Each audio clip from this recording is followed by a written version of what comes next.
This is N901 Sierra Tango. It's a primary jump plane. It's the plane you most likely see me jump out of most of the time. Let's take a quick tour. Let's start on the tail of the airplane. We have three lights. You can't really see their color very well right now, but red, amber, and green. Red means we're 2 minutes out. Amber means open the door. Green means you may go. Doesn't mean you have to go. There are things we need to look out for. If there's clouds or traffic, or if we're not over the right spot, clearly don't go. But red, yellow, green. We have policies here. Seatbelts stay on until it's 1,500 feet, and the door stays closed until 2,500 feet. In the summer, it gets hot. So at 2,500 feet, we open the door, give us a little free air conditioning. All right, next to the door, we have safety hook knives. I'm not gonna take them out and wear out the Velcro, but basically these are hook knives for cutting lines in the event of an entanglement. We haven't had a need for them, but in the event that there's something happening, we have one available to cut someone away on an entanglement on the airplane. Getting in, you've seen this before in some of my videos. I don't remember if I've noted it, but we have seatbelts in the airplane. Like in any other airplane, seatbelts are required for taxi, takeoff, and landing. Okay, and we work our way all the way to the front of the airplane. Typically, I sit here when I'm doing parachute mobile jumps. Sometimes I sit up front in the co-pilot seat. Avionics are turned off right now, but you've seen them in the videos. We have, I believe that's a Garmin unit. Yeah, that is a Garmin unit, to tell us how far from the drop zone we are, what bearings we have, how fast our ground speed is. You've heard me call out the ground speed in some videos. Talking about ground speed, let's come back to the ground speed chart. Ground speed matters to us because we need to have a minimum of 1,000-foot separation between groups horizontally. So when the ground speed today, for example, was 95 on the last jump, we need 7 seconds between groups. Not 6, not 8, 7 seconds. We have a rope on the inside of the airplane for when we're doing tandems. It helps the tandem pair get closer to the door. We just use it and pull it. These are cargo points on the airplane. They're part of the aircraft airframe, so they are pretty sturdy. They have a load rating on them, so we're able to use them to pull ourselves forward.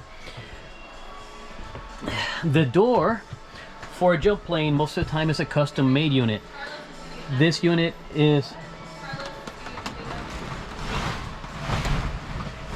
made out of Lexan, and it's in sections, okay, and it rolls up just like a garage door. Okay, so when it's time, when the red light comes on, whomever's near the door starts looking out the door. You can see through it somewhat, and you start looking for other traffic, primarily aircraft. Could also be other skydivers. Once you're satisfied and you get a yellow light to open the door,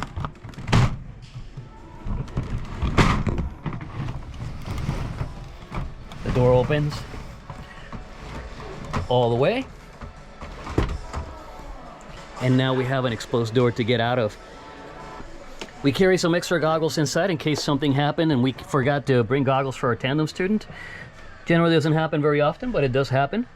On busy days, you kind of forget things like that. Maintenance man Bart's taking care of something on the side. That's the owner of the drop zone, one of our pilots as well. His name's Doug. But now you've seen what a jump airplane looks like. Understand that not all jump airplanes are this way.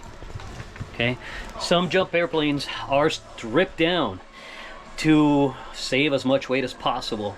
We have the luxury of a very nice drop zone, where the drop zone owner cares about our comfort on the ride up. So we have these benches that are carpeted, and they have a little bit of padding underneath.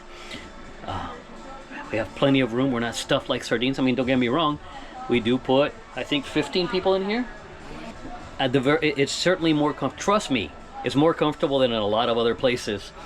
The section back there is roped off in the yellow.